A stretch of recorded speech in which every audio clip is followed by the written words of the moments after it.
Good evening. Welcome. Thank you for being here. So good evening, good morning, good afternoon, whatever time of the day you're listening to this. If you're watching it on repeat, because you can watch it on repeat if you choose, welcome. Thank you for being here. Another one of our winter wellness sessions, looking at all things winter wellness, taking us into the winter season as well as we possibly can. Okay, thank you so much for being here. Hi Hadra, hi Susie, hi Julie, welcome into the room.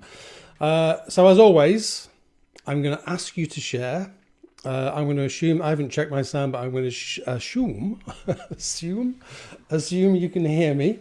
And I'm going to ask you to share. So at the bottom of your page, there should be just like a little share button. I'm going to ask you to share it. The reason we do this is because if you share it, then you share it to the audience that's on your Facebook, and it just gets more people involved. This is a great little resource, and if I could see it hit as many people as possible, then that would be absolutely amazing. So if you can, share the feed and then pass it out to other people. It's like, it's like passing out a little piece of love. So why would we not want to do that? Pass on some love. Tonight, I wanted to look at black and white thinking, because we didn't look at that last week, and I said I would. So sorry, we ran out of time, and then we're going to move on to kindness. Why kindness? Because it's really important. Kindness is really important, particularly now, given the situation that we all find ourselves in. And I want to look at the science behind kindness as well, just because I think sometimes if we understand the scientific facts behind something, then there's more chance that we will do it. The other thing that I wanted to, that I always say to you is, if you've got any questions about mental health and well-being, moving into the winter season, then please let me have your questions, because I love a question, people throwing stuff in and just asking me stuff. I asked earlier on over the last couple of days if people wanted to message me privately, and then that's also absolutely perfect. In fact, you could even do that during the live feed, and I would pick it up privately. If it comes through privately, then I'm not going to mention your name, because I'm going to assume that you don't want me to. Okay? So please ask any questions you want. Let me just have a quick slurp. So why do we do these sessions? Myself and Newcombe Show District Council decided that we were a little bit concerned about people going into the winter season not being resourced. What do I mean by resources? Resources are things that help us manage situations. Okay, so if we don't know how to manage our emotions and feelings and mental health, then how can we manage them? We don't know. If I want to make an apple pie, I have to be resourced to make an apple pie. I have to know how to make it, what the process is, and what ingredients I need. Without those resources to make the apple pie, then I can't make one, can I? I used an analogy earlier Sunday, and I can't think what it was, but I thought it was quite a profound analogy. If I could think of it, I would share it with you right away. So evening, everybody. Thank you for being here. Thank you, everybody, for jumping on. Don't forget to share. There's a little button in front of me that says bring them on camera. I'd love to know what happens if I press that little button, but I'm not going to press that little button, because all hell could break loose. And actually, just before I go live, you have no idea the panic that ensues in this room in terms of sound and camera and everything else. So I'm really glad that we're here again, and we're here until Christmas, and we can do all we can to make you mentally more resilient, is a good way of putting it. So let's begin by looking at black and white thinking. What do we mean by black and white thinking? Black and white thinking is, I should say as well, that the reason that I pick subjects like this is because everything that we learn about our mind and how it works, and therefore our own emotional intelligence, helps us become stronger as people and more resilient. Okay, the reason I picked black and white thinking is because it appears massively all the time in the therapy room. So therefore I thought it'd be a really good idea to talk through it a little bit. Black and white thinking is when we think in extremes. So when we go, it's really, really good, or it's really, really bad. Really, really good, really, really bad. But actually, there's this whole area right in the middle. This whole area just taking place right in the middle. So why do we not go for the area in the middle? Because the area in the middle is usually a little bit more considered and maybe a little bit more rational, but it's just not these two extremes here. It's all good or it's all really, really bad. So firstly, where does it come from? Well, as you might guess, it comes from childhood. And it comes from those moments. There's a process that babies go through where they choose great extremes. So they love mum and they hate dad, or they love dad and they hate mum. And it's very much the analogy I use on this, or the example I use on this, is giving a toddler broccoli, and the broccoli going, hate broccoli. Broccoli is horrible. Hate it. And then what the parent usually does is either tries to force the child to eat the broccoli or removes the broccoli and goes, child hates broccoli. And actually, it's not really that the child hates broccoli. It's because they've never tasted it before. And it does, to a toddler, has a really unique taste to it. One of my favourite vegetables ever. So actually what we want in a situation like that is for the parent or the primary carer to go, okay, how about we put a little bit of cheese on it? Or we roast it in the oven, or we do something different to it, or we mash it up a little bit. How does it taste now? And then child goes, ooh, yeah, that's nice. So we've gone from not eating broccoli, loving broccoli, to the middle point where we kind of go, oh yeah, that's okay. So it's just considering, I guess, a different viewpoint on said broccoli. That was just an example. I've got some writing in front of me that I'm going to read to you, because it gives some really strong examples of how black and white thinking can really affect our lives. Okay? So, black and white thinking can negatively impact your relationships. Your partner is the most wonderful person in the world until they're the worst. We all know that feeling. This cycle of love-hate, down, up, good, bad, can be seriously stressful for any relationship. In some cases, these wild lows and highs can be a sign of something more serious than black and white thinking, like abuse, for which you deserve support, of course. But in the context of otherwise healthy relationship, black and white thinking can impact your comfort with each other and prevent a deeper bond based on acceptance. In family relationships and friendships too, quickly changing from thinking a loved one is perfect to feeling that they are awful can erode intimacy and trust. By seeing your loved one is either all good or all bad, you're not letting yourself see them for what they are, normal, fable, human beings just like you. So what does that mean? It means that if we, a really great example of this is putting somebody on a pedestal because they're amazing and they're wonderful, and we put them on a pedestal and we put them right up there and we go, God, you're amazing, you are. And then they mess up. That they mess up because they're human. And we all at some point, me included, we all at some point, just laughing at one of the messages, we all at some point mess up because we're humans and we are not infallible. We will make mistakes at some point. So when we put people on a pedestal, then we are making them very, very good, and it's not entirely fair. On the opposite end of the spectrum, if we think they are all bad, not necessarily fair. There's a whole plethora right there in the middle, a whole plethora of, they might not be very good at that, but they might be really good at this part here. So it's about consideration again. And if we stick with that model of black and white thinking, so we're either here or here, then we don't see the beauty that's in the middle. There's a thing around the colour grey, and grey is one of my favourite colours. As you can see, I just absolutely love the colour grey. But a lot of people say, oh, it's a bit grey, that is. A bit grey. Got to be black or white. No, it doesn't. It doesn't have to be black or white. Black or white can be really, really unhealthy for us. So think about it in the context of relationships. I hate my sister. I cannot bear my sister. She's horrible.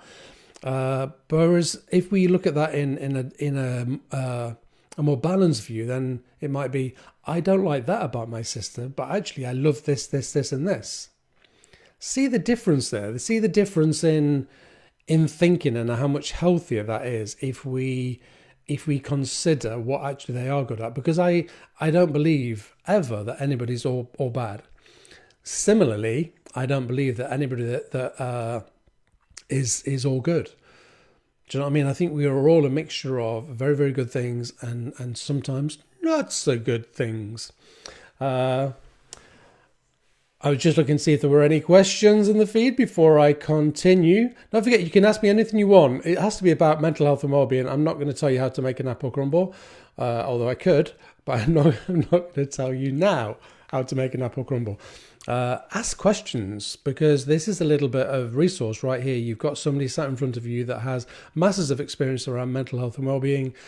Spend a lot of hours in here every week with not in here with clients at the moment, but engaging with clients every week. So please ask anything that you want to ask, and I'm going to continue with the black and white thinking, because there's 5 points here. There's 5 points that I want to go through. Oh, this one's good. This one's really powerful. So, black and white thinking can hurt your self-image. Why? Why do you think black and white thinking can hurt your self-image? My immediate response is because it would make us very, very good or very, very bad, and not the parts in between. All of us have wondered if we're bad people or good people. In reality, most of us are somewhere in between. See, that's the reality. Most of us are somewhere in between. People like the Dalai Lama might kind of edge towards the good scale a little bit more, but we're all a mixture. We're all a mixture of that. My phone's volume is up slightly. Just turn that down. So we're all a mixture of good and bad qualities. And actually, I should say that I'm not keen on the words good and bad. I find them a little bit. They trigger me a little bit, because I'm not entirely sure how healthy they are, but that's mine, not yours. When you think in black and white terms, however, we risk being overly critical or refusing to see your faults. Similarly, and interestingly, it doesn't mention this in this paper, if we think we are perfect and very good, as a lot of people do, then it can be very difficult for us to see our faults. So, we have narcissists and histrionics in the world, and I think it would be very hard for them to see anything that they might not be quite so good at. But the truth is, we all have our fault lines. We all have things that we might be a little bit better at.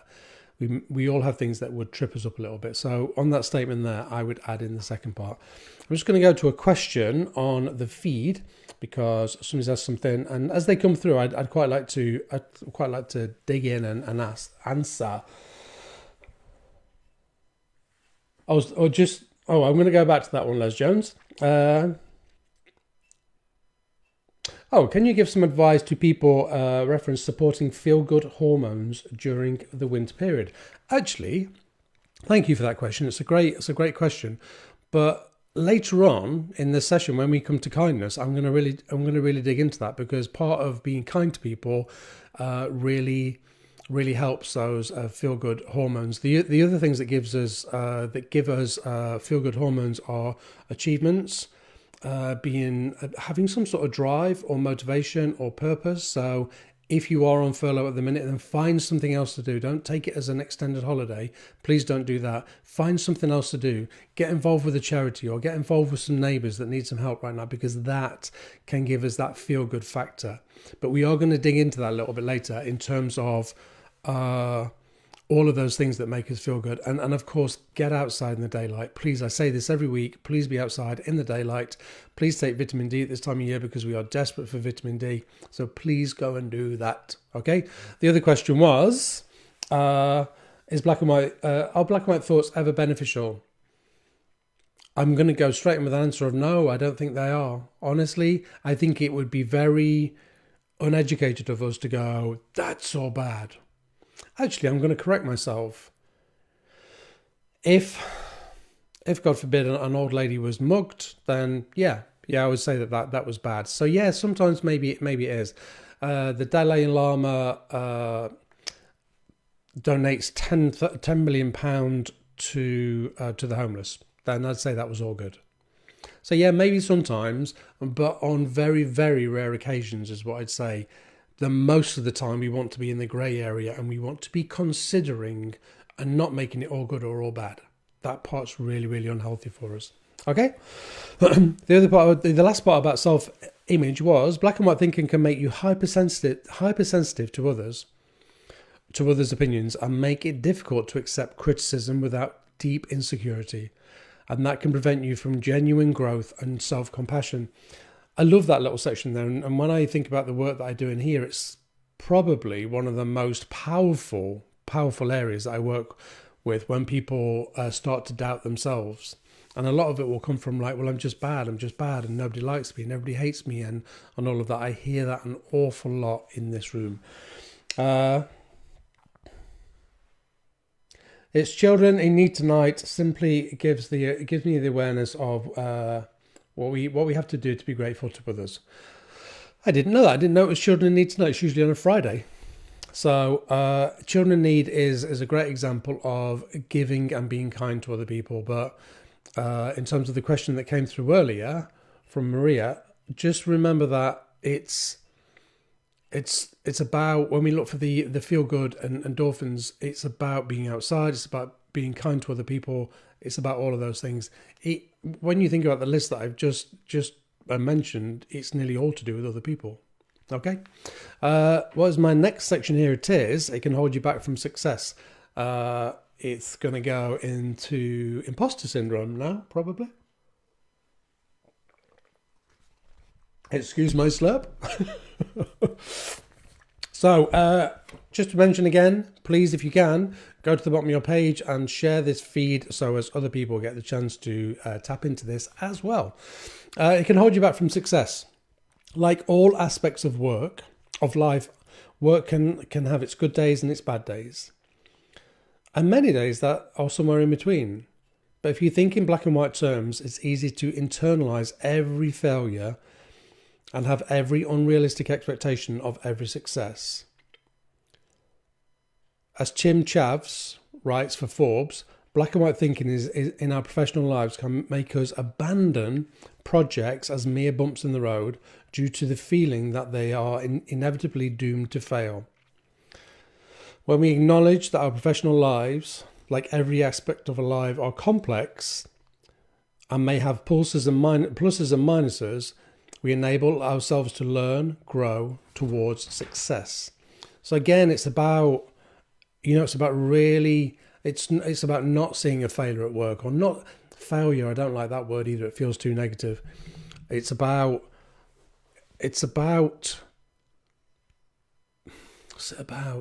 come on, think brain.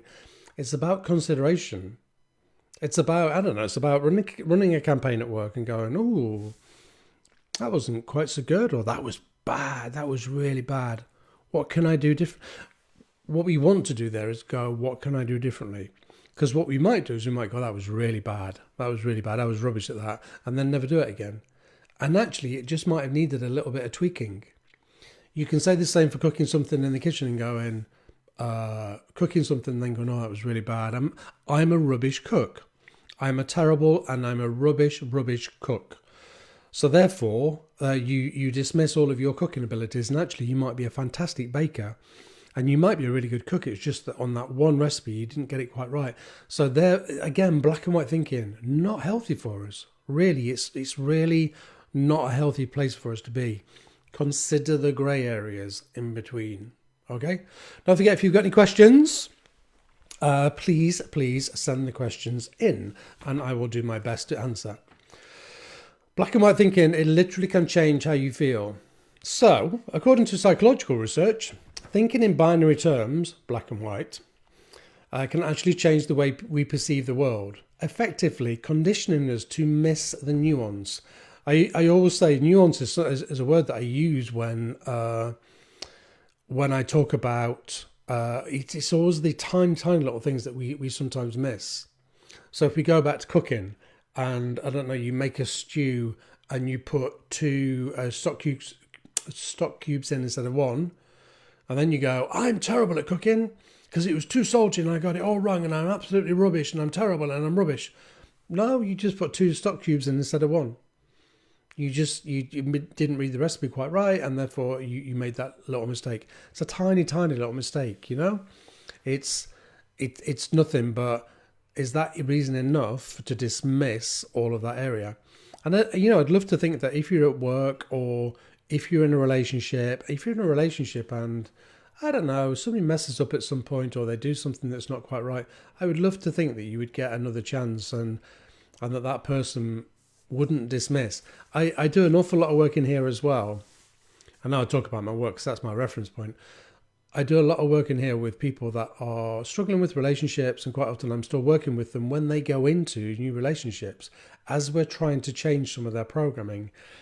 And it's really interesting when they come back and go, well, I can mention this because it doesn't give anybody away. Well, he took the lid off a yogurt pot and he licked it. That's it. We're done. And I went, hold on a minute. Hold on.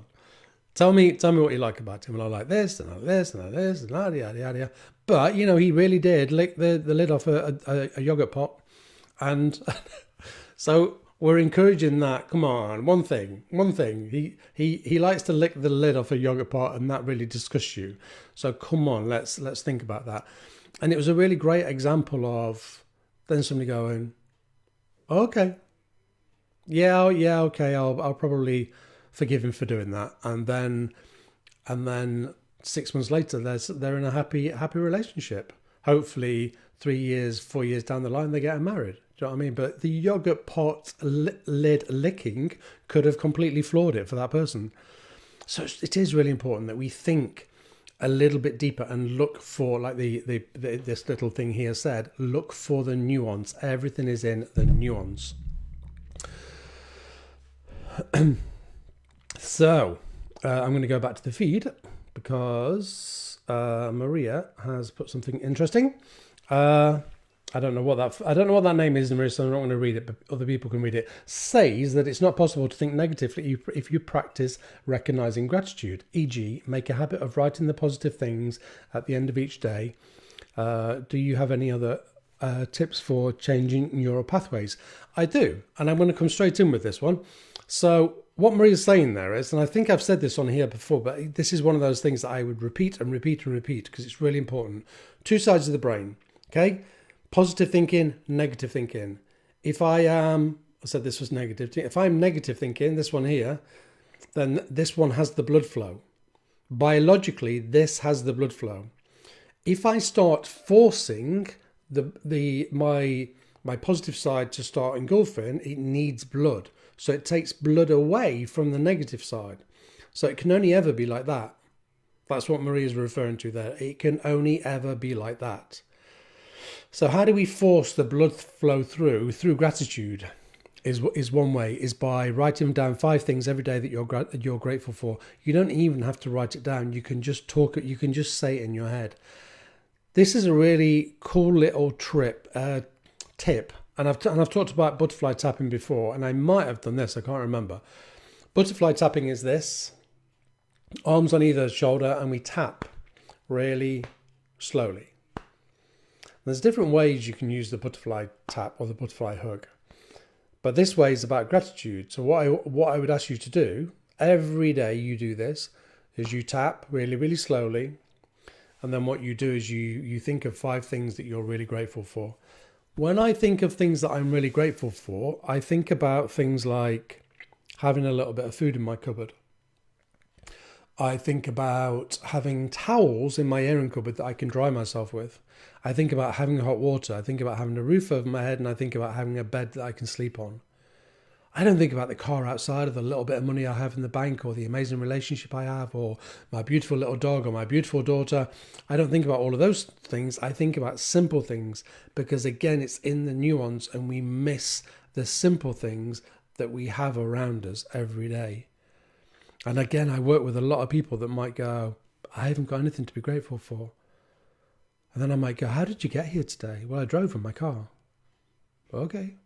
So there's petrol in the car, there's a car there, you have money to pay for the petrol, you have a car.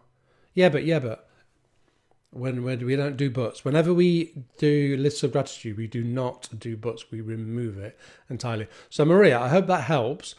Do the gratitude, but tap it in really, really slowly. that uses a process called EMDR. EMDR is eye movement desensitization and reprogramming. Yeah, I remembered.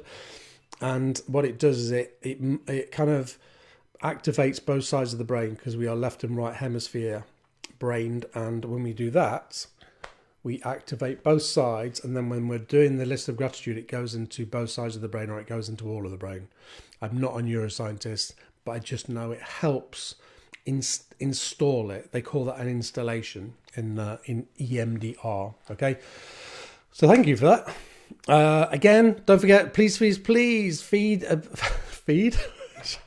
share this feed. Let's get this information out to people. Pass out the love. It's like passing on a little love heart. Go on, pass that little love heart on to those people. What else have we got? Not a question, but in your last session you spoke about toxic positivity. It really helped me and struck a chord with me. It was realistic thinking. Thank you, Susie. So for those of you who didn't look at or hear about toxic positivity is when we go down this route of everything's amazing and everything's wonderful. And oh my God, life is fantastic right now. No.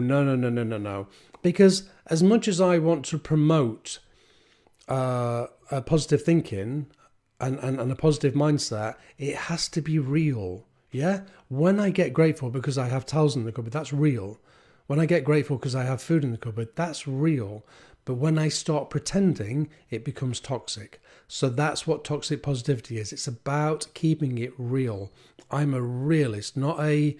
I don't walk around surrounded by little birds that flutter and sing at me. I'm an absolute realist, and I want to keep it real because that's really healthy. Okay, thanks for bringing that up, Susie. Nice to have you on board. Susie comes from Meander and Mooch. They sell some of the most amazing artwork in town. So, and I'm gonna assume that you're online, Susie. And I think we have Rachel Doncaster from Doncaster's Butchers. They do lovely pies. And we also have Hadra from Petit Versailles on Stodman Street, who do amazing accessories and hats and scarves. There was a message there from, where are you, Joe? I saw the Joe. So Sarah's put, is it left positive and right negative, or is it not that simple? I'm guessing it's not so simple. I'm not sure whether you're referring to the butterfly tapping or where the positive and negative sits. Doesn't really matter. All we need to know is that the blood flow can only be in one place at one time. Okay, so if we are thinking negatively here and everything's dark and everything's dull and it's raining outside and it's really horrible and all of that, then we have no chance of thinking positively. To think positively, we have to push the blood flow through and force it. Sometimes if I'm working with somebody that has a very, very negative self-view of themselves, then we have to do exercises that literally force them into telling on a piece of paper, saying why they are good, or looking at the good things that they have done. And again, we have to remove the word but. So, Joanne Hill's book, I'm going to start writing down 5 things I'm grateful for. I've just started writing memories down that come into my head, and I don't want to forget them. Oh, that's amazing. What a beautiful thing to do. You know, one of the things that I love about Facebook, and I know that it has a lot of negatives. Firstly, it has this going on. Come on. So it has some good stuff going on, is that you get those memories back. And you know, sometimes if you're struggling to see the positives in the world, then flick through your photo album on your phone. Because I know that if I flick through mine, I was looking for something the other day and I was scrolling and there's thousands of pictures in there because I like taking pictures. And I was like, oh, I forgot we went there, and I forgot we did that, and I forgot, oh, that was an amazing trip. So that can be a really wonderful way of remembering all of those things. And you know, even if at the minute we might be struggling with where we're at right now and what's happening in the world, it will get better and it will change. Honestly, it will, because I cannot believe that it won't change. This is a blip.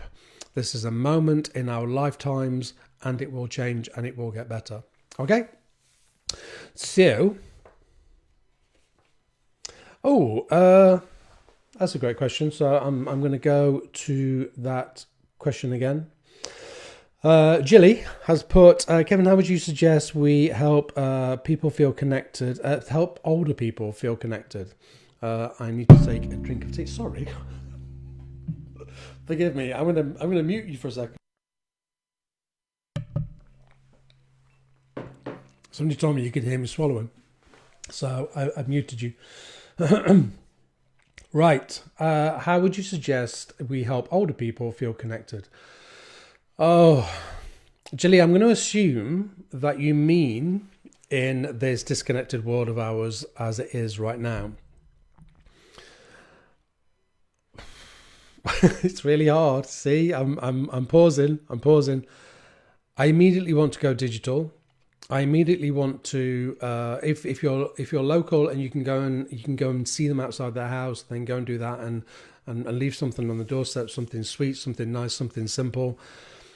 And then a lot of this is about teaching them how to be more digital, about teaching them how to FaceTime. And if that means that you have to go into their home on one occasion and you have to wear a mask and you have to sanitize and you have to do all those things to go in and deliver that little lesson, and no, this is what you do when this device here calls, you press that button there, then that's a way of keeping people connected. Telephone calls are really, really important. Keep the telephone calls going, and remember that when we go digital like this, and when we go to a Facebook, not a Facebook Live, when we go to a FaceTime or a Zoom or a Skype or anything like that, try not to make it about going, so how are you? What are you up to? What have you been doing? Don't do that. Put them on Zoom or Skype or whatever you're using whilst you're cooking tea and chat to them. Do it that way because it's more interactive and it's less intense when we do it this way. Okay, so to answer your question, and it's quite a hard question to answer. Keep the phone calls going. Go and visit them outside the house if you can, and if you possibly can, again, try and get them onto some sort of simple digital platform because that part's really important. And they can be taught. Honestly, it's harder when people get older, but they can be taught. So I really hope that helps a little bit. Hadra has put, how can we help someone who think everything in their life is black? Again, another great question. I would, because this ties into our black and white thinking, I would encourage them, Hadra, to do a list of 5 things that they have in their life. So 5 positive things that they have. And again, remember that we're keeping it really, really simple. Because if somebody is of that mindset, and again, I work with quite a few people who have a very, very negative mindset, which is why they end up in here. It's really hard for them to see. It's really hard for them to think away from that style of thinking that they have been doing for 30 and 40 years, So encourage them. So, I don't know, what do you have around you? What did you have for tea? What did you have for breakfast? Have you had a cup of coffee today? Where have you been today? Prompt them into, and when we hear but, and I hear that a lot, so I don't know, have you had a cup of coffee today? Yeah, and I can have a cup of coffee. And then I go, yeah, you can. But, then there are people around the world that couldn't have a cup of coffee. So does that not make us fortunate that we can? What did you watch on telly last night? Oh, I watched this really stupid program on such and such. Oh, so you have a telly? Oh, okay. There are thousands and millions of people that wouldn't have a telly, that wouldn't have that luxury. So sometimes it's about really encouraging, and that can get really hard if they're in a dark place and something bad has just happened to them. So that it can be particularly hard when that happens. But encourage them, Hadra. Encourage them to write that down. But then that becomes a daily exercise. One of the most beautiful things that I read was about when you're putting kids to bed at night, encourage them to tell you what they've enjoyed about their day. What was your most enjoyable part of today? What did you enjoy about today? And again, if they start saying, well, I had a really nice lunch and I had a really nice chat with such and such, but no buts. Buts, no, stop. You had a really nice chat with your friend. That's lovely. Now off you go to sleep. Send them to sleep on something really positive. Just because it's good for the mind. It's good for the mind that way. But whenever we hear buts, we stop them, because in those moments we only want the positives. And we're looking for, picking up on something Susan said earlier, we're looking for positives that are real. They are definitely there. Okay. Again, I'm going to encourage you to share your feed so as we can get the numbers in, and so other people can benefit from this. Pass out the love. What else do we have? Before I move on. He did. So Les has put, I made some fudge and gave it out to people I know are struggling. Yes, he did. And I can say he did because it was left in this house until last night. So I've been eating fudge for about 5 days. And walking lots, I should say. Says him that says stay away from sugar. So the last thing on black and white thinking, it can signal a deeper problem. It can signal something kind of neurologically, but not always. It says here, people with borderline personality disorder, for example, experience intense black and white thinking, which can in turn affect their perceptions of their relationships with others and themselves. So sometimes when we look at black and white thinking, I might have made it sound all very fluffy and easy there to get past. Sometimes there can be other reasons that that's happening, but I still insist that doing those little exercises of the gratitude list and the butterfly tapping and all of that, and forcing the blood flow, considering the nuance is so important. Consider those little things in between. So I've had a really, really bad week this week. Oh my God, it's been awful. So tell me what you enjoyed about this week. Well, I don't know. Nothing. But then you're going to help them. You're going to assist them in looking for what they really did enjoy.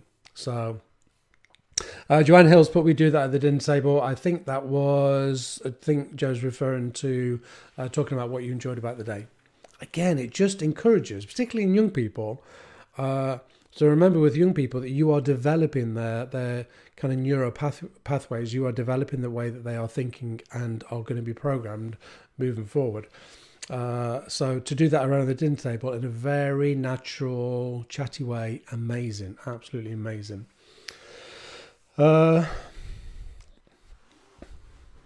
Thanks, Susie. Susie just put, I love that. So we're going to move on to kindness, because I love kindness and it's really powerful.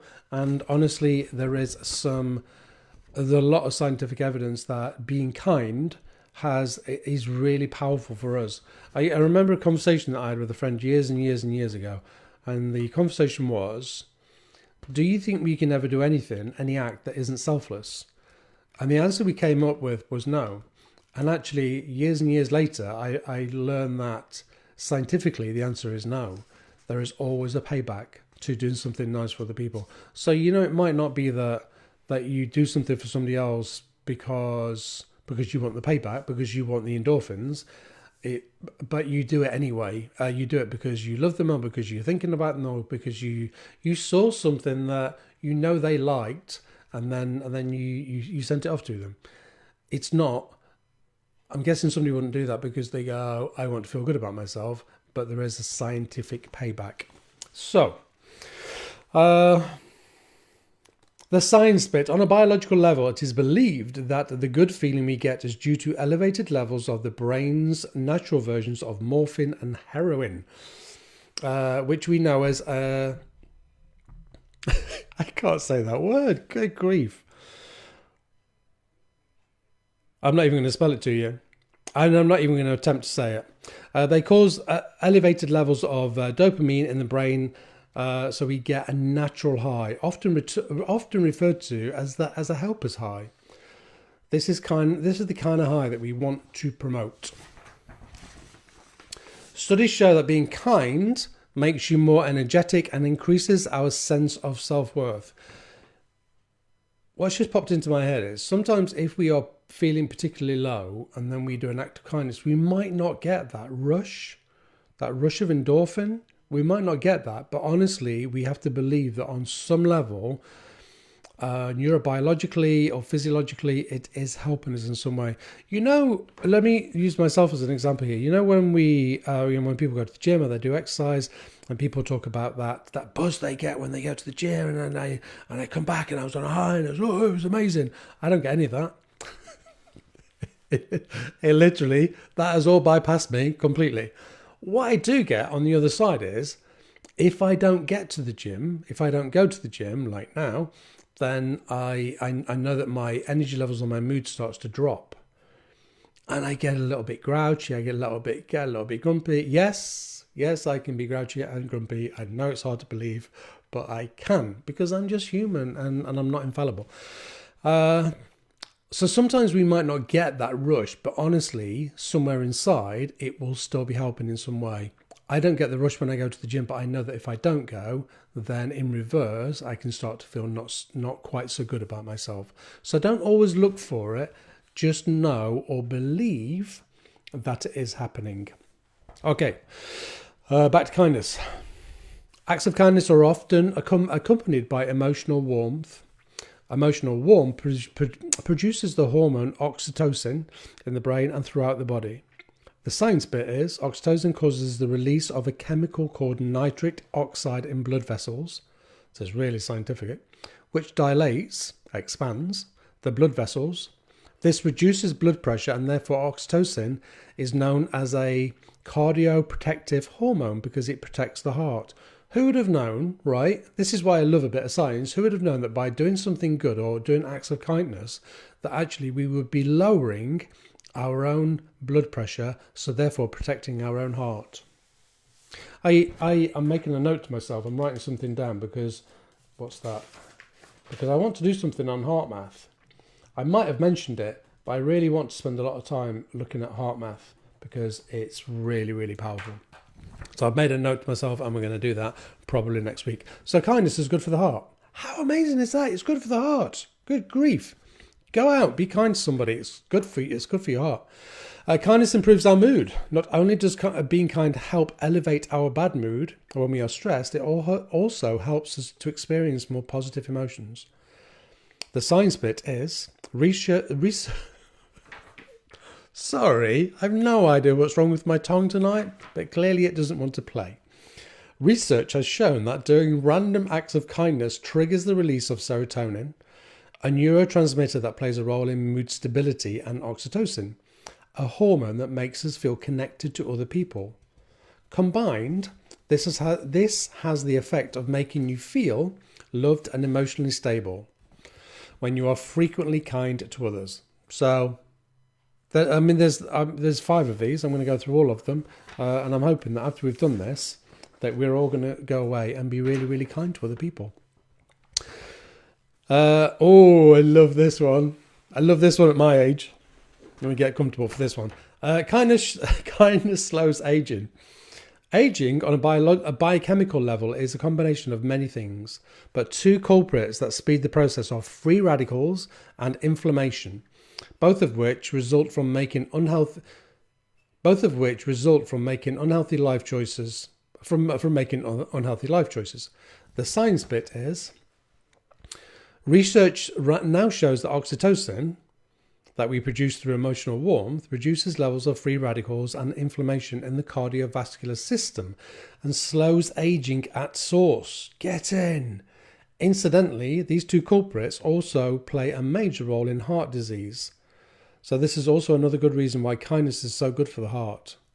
Isn't it interesting when we think about kindness and when we think about the imagery of kindness, it nearly always involves the heart. Just thought that was quite interesting. Hi Joe, another Joe in the feed. Hadra. Always be kind to your next. Learn that from your mum who had a very hard life but never gave up. Oh, that's amazing. Always had people in need. I believe your good actions come back to you and your bad actions come back to you. So just be kind. Yeah, a little bit of karma there. There's a whole discussion around karma that I won't go into, but whole discussion around karma. Being kind is it's just so profound. Earlier on this year, there was a big mental health campaign took place, And the theme this year was kindness. So I did 5 days of kindness. If you want to find the 5 podcasts on that, they'll be on Radio Newark. You'll find them on there. There was 5 days of kindness. What I might do actually is I might dig them out and I might feed them back to you. Hi Jay. And we did 5 days of kindness, and I covered the first day was being kind to self. That was, for me, that was the most important part. Okay, I wanted people to demonstrate kindness to themselves, because for me that was really, really important. And then there was kindness to others. How do we be kind to others? And then there was random acts of kindness, so just stuff that isn't planned, and all of a sudden you just see something and then you just buy it or send it off, or you just make it happen there and then. A random act of kindness. There was something around work, so doing random acts of kindness at work for work colleagues. And little notes as well. You know, a random act of kindness isn't just about buying something. It can be about leaving somebody a note and saying, thank you for the chat earlier, or thank you for your support today, or thank you for doing that, or thank you for picking up that call, or whatever it is. If somebody's done something for you, then thank them for it, because that's just a really nice thing to do. And we might live in a world where we might expect that people might just do things for us. Okay, we have about 30 minutes left, so if you have any questions, please fire the questions in and I will do my best to answer them before we finish at 8 and I go for my dinner. The lovely Sue Hallam is watching. Welcome, Sue. Right, the last one on kindness. I believe it's the last one on kindness. So kindness helps reduce the effects of stress. We haven't just done this one, have we? No. In this study published in Clinical Psychology Science, researchers found that there is a natural way to help relieve the impact of stress on health, and that is through helping others. So again, when you think about where we're at right now, there's a lot of stress in the world. There's a lot of stress in terms of, do we wear masks, do we not wear masks, what can we do, where can we go? Oh my goodness, all of those things that we internalize, we get really, really stressed over. There's a lot of stress around right now.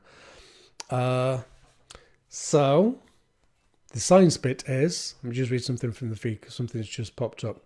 So let's support, we've had 100 care packets made for clients in November. I want to ask what you're going to do with those in November, is what I want to ask.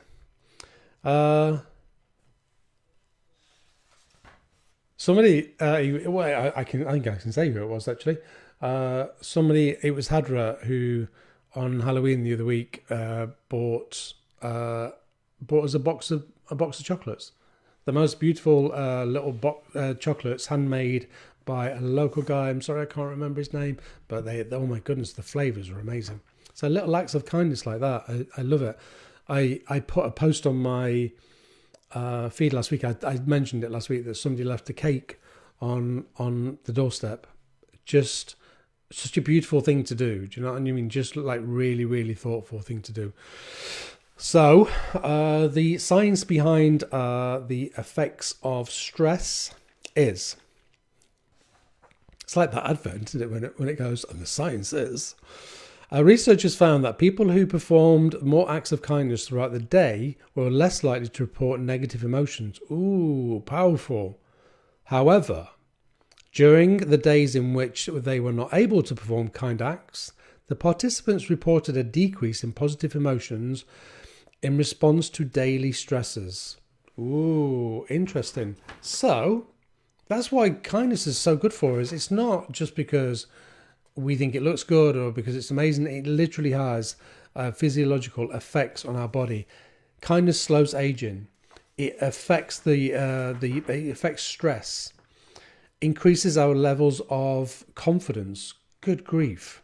I can't remember whether I read that one. The study was that being kind makes you more energetic, increases our sense of worth. Kindness is good for the heart. Kindness improves our mood. Kindness is just amazing. Question come through.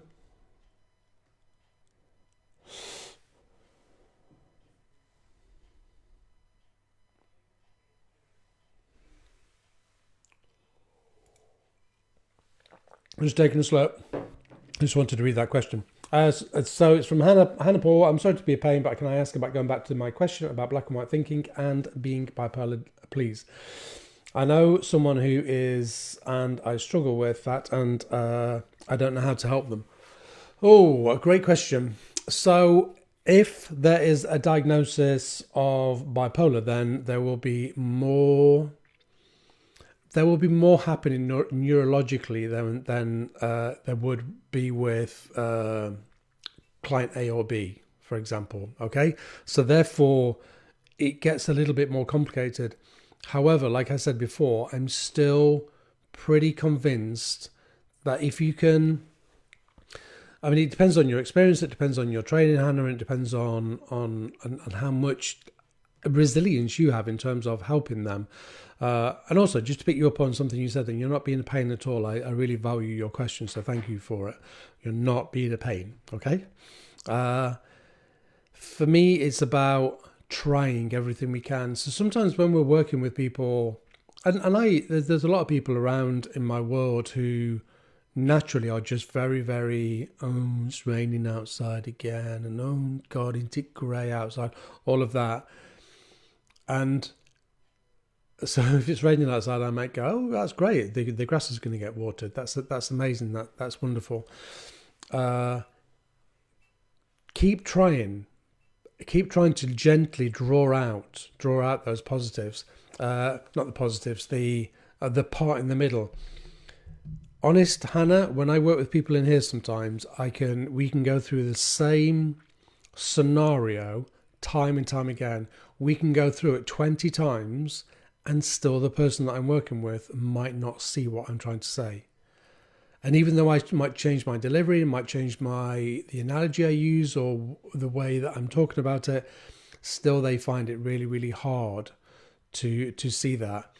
I would ask if they're working with a professional, if this is out of your remit, if you're not a counsellor or therapist, and actually if it's somebody close to you, then you wouldn't be working with them in a therapeutic way anyway. I would ask if they were seeing a professional, somebody that could help them draw that out again. It feels like for you that it's hard to be around. Okay, so I'm going to pick up on that little part there. And what I would say there is, if it's hard for you to be around, then try and not get involved in that person's drama or negativity. And that sounds harsh. I'm going to come straight in and say that I know that sounds harsh. But if it's pulling you down, then all of a sudden you've got two people potentially in a household. I don't know what the setup is, and it's none of my business. But potentially you've got two people in a household that are doing this. And actually what you want is you want to stay where you are and stay with because you might be doing all sorts of exercises around positive thinking and pushing the blood flow back and forwards. Going back to your earlier question, I said that I'd answer that later. The feel good factor comes from doing nice things. So maybe try that with them. Maybe try what can we do for other people, and think if there's not. Again, I'm going to assume that there might not. Let's go for there might not be a lot of money around. If there's not a lot of money around, then go for simple things. Simple things are way just as effective as buying somebody a diamond ring. It's not about what it is that is done. It's about the thought that is behind it. Okay, so try that. And as I said, if you can get them some more professional help, then try and get them some more professional help. The other thing I would say with that is, because I see that a lot in here as well, where we have two people in a relationship and one has a diagnosis of something. This person here, the other person that doesn't have the diagnosis, can really, really be affected. And actually for me, this person here, the one that isn't diagnosed, needs as much support as this one here. So I've worked with a lot of people in the past that have been to their own therapist and again worked out their own ways of building their own resilience, because that part's really important. Okay, I hope that helps. If I think of anything else when we have shut the feed down, then I will absolutely wing it across to you. But just to highlight, Try not to let their drama or their negativity affect you. So block it off. We block it off by being aware. So we are aware of the moods around us and we go, I'm just about to go back into that environment. Not happening. Not getting in here. I'm in a good mood. I'm in a great mood and I'm going to stay here. I'm going to stay with it. So block it off firstly. The other thing was gently try to encourage them to push that blood flow through, or if it's the black and white thinking, which I think it was, then encourage them to see the middle parts. What's in the middle? Hate it, love it. What's in the middle? Encourage them. And maybe get them a bit of professional help. That might help a little bit. Because a professional would know how to work with that and how to gently tease it out. Sometimes when we are trying to work therapeutically with a partner or somebody that's close to us, it just doesn't work because the relationship has to be very, very strong. And it just doesn't work. Believe me. How to support just the little things that bring a little smile. The chocolates were from a local guy called Ryan, and they were really, really beautiful. Thanks, Sue. That's very nice of you to say. So we have just 3 minutes left. Honest Hannah, if you want to catch up and drop me a message off air, then if I can help in any way, then I certainly will try. Next week, we're going to look at HeartMath. Don't Google it before I deliver it. HeartMath's fascinating. So remember that everything we do in these little sessions is about resourcing us going into the winter, and anything we build or learn or develop emotionally helps us. It helps us psychologically. It's time moment to bed. I think it helps us psychologically. Okay, so we've just been through that whole thing about how black and white thinking is not healthy for us, and then we've just been through that whole thing where kindness is really, really good for us.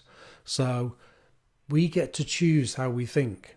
We get to choose how we operate, and we get to choose how we live our lives. I know that a lot of people think that we don't get to choose, but honestly, we do.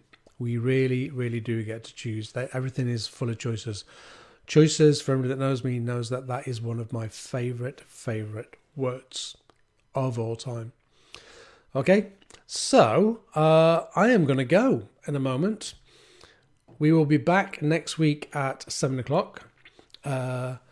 This feed the whole of this feed will appear on my Facebook shortly after I close it down.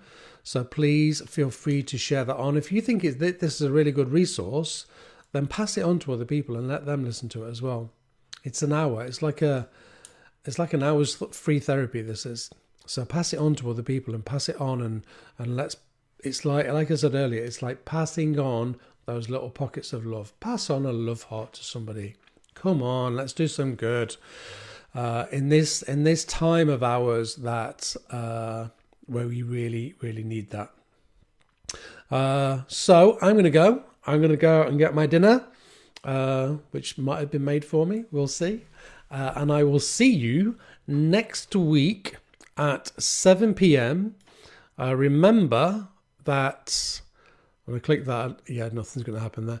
I'm going to remember that we will be here. If you've got any questions that you want answering, but you want them answering anonymously, then please send them in to me and I will do my best to answer those, okay, without mentioning your name, okay? The things that you present or the things that you ask will definitely tap into other people on some level, okay? So I'm going to go. Thank you for being here. Thank you for watching. Love and peace to you all, and I will see you next week. Take care. Bye.